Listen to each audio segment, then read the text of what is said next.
Assalamualaikum warahmatullahi wabarakatuh. Kembali lagi dalam pelajaran kimia bersama saya dan dua teman saya, Tri Ambarwati dan Agni Diaul Latifatul Hidayah. Dalam video kali ini kami akan membahas tentang halogen, yaitu senyawa yang terdapat dalam golongan 7A. Unsur halogennya itu terdiri dari fluor, klor, brom, iodin, dan astatin. Langsung saja dalam pertanyaan pertama, yaitu bagaimana bentuk molekul unsur halogen dari fluor sampai iodin dan astatin. Mengapa demikian? Jadi, semua unsur halogen bersifat sebagai molekul diatomik X2 atau tidak dapat berdiri sendiri. Jadi, kalau kita menemukan unsur halogen di alam bebas, kita tidak akan menemukannya dalam monoatomik karena unsur halogen memiliki elektron valensi 7, sehingga untuk stabil perlu menarik elektron lainnya. Oleh karena itu, unsur halogen di alam tidak dijumpai dalam keadaan bebas.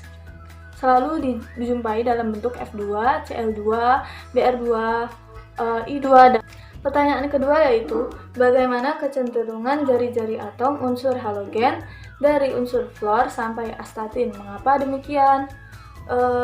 Jadi, kecenderungan jari-jari atom pada unsur halogen adalah semakin ke atas semakin kecil jari-jarinya. Maka gaya tarik-tarik antar molekul atau gaya van der Waals akan semakin kecil. Unsur fluor dengan jari-jari 64 pm dan klor 99, brom 114, iodin 100. Ini adalah tentang keelektronegatifan. Setelah kita melihat grafik keelektronegatifan terhadap jari-jari atom, pertanyaannya adalah, dari kecenderungan sifat keelektronegatifan, unsur halogen manakah yang paling reaktif? Mengapa demikian? Kecenderungan keelektronegatifannya adalah makin ke bawah semakin rendah. Jadi, unsur halogen yang paling reaktif adalah fluor, yaitu 3,98 dalam skala Pauli. Fluorin merupakan unsur halogen yang paling reaktif. Bahkan fluorin ini adalah unsur halogen yang paling tinggi keelektronegatifannya dari semua unsur dalam tabel periodik, sehingga unsur fluor adalah unsur yang paling reaktif. Mengapa demikian? Karena ketika suatu unsur memiliki keelektronegatifan yang tinggi, maka cenderung menarik elektron. Halogen dengan 7 elektron valensi memberikan ketidakstabilan pada unsur halogen, sehingga untuk stabil perlu menarik 1 elektron agar sesuai dengan kaidah oktet. Kemudian halogen menarik elektron melalui proses berpasangan dengan atom lain membentuk senyawa. Hal ini akan berakibat kita tidak akan mungkin menemukan halogen dalam keadaan bebas di alam.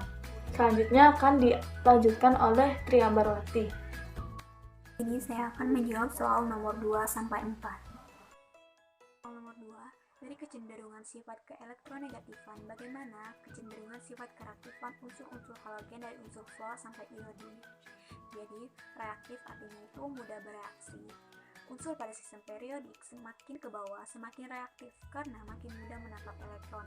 Kereaktifan ini berbanding lurus dengan nilai keelektronegatifan. Dikarenakan keelektronegatifannya semakin ke bawah semakin rendah, maka kereaktifannya itu semakin ke bawah semakin rendah pula, sehingga kereaktifannya fluor, klorin, brom, iodin. Nomor 3, bagaimana kecenderungan sifat daya oksidator unsur-unsur halogen dari unsur fluorin sampai iodin? Kecenderungan daya oksidasi halogen dari fluorin ke iodin adalah semakin melemah. Kecenderungannya, daya oksidasi dari fluorin ke iodin yang semakin melemah menunjukkan semakin kuatnya daya reduksi halide dengan kecenderungan iodin, brom, klorin, dan fluorin. Selanjutnya, pertanyaan nomor 4. Bagaimanakah hubungan daya oksidator dengan reaksi pergantian dari unsur-unsur halogen? Halogen sendiri merupakan oksidator kuat. Dari atas ke bawah, fluor, klorin, bromin, iodin, sifat daya oksidasi halogen semakin berkurang. Oleh karena itu, apabila halogen yang berada di atas direaksikan dengan ion halida yang berada di bawahnya, dapat mendesak ion halida dan dari senyawanya. Baiklah, di sini saya akan menjawab pertanyaan nomor 5, yaitu tentukan reaksi di bawah ini berlangsung secara spontan atau tidak.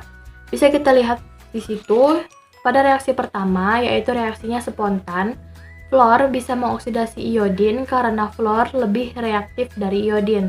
Sedangkan pada reaksi kedua, reaksi tersebut tidak spontan, bromin tidak bisa mengoksidasi klorin karena bromida tidak lebih reaktif dari klorida. Lalu pertanyaan berikutnya adalah lengkapi tabel reaksi unsur halogen dengan logam di bawah ini. Unsur halogen pertama yaitu bromin, reaksinya adalah aluminium plus bromin menghasilkan aluminium tribromida. Bereaksi secara agak cepat dan membentuk senyawa aluminium tribromida. Reaksi bersifat eksotermik karena saat reaksi berlangsung menghasilkan api dan menghasilkan gas bromida. Lalu pada unsur halogen kedua yaitu iodin, aluminium ditambah iodin menghasilkan aluminium triodida. Bereaksi secara cepat dan membentuk senyawa aluminium triodida. Reaksi bersifat eksotermik karena saat reaksi berlangsung menghasilkan api dan menghasilkan gas iodida. Lalu pada unsur halogen yang kedua yaitu bromin, reaksinya adalah natrium ditambah bromin menghasilkan natrium bromida. Bereaksi secara agak cepat dan membentuk senyawa natrium bromida. Reaksi bersifat eksotermik karena saat reaksi berlangsung menghasilkan api dan menghasilkan gas bromida.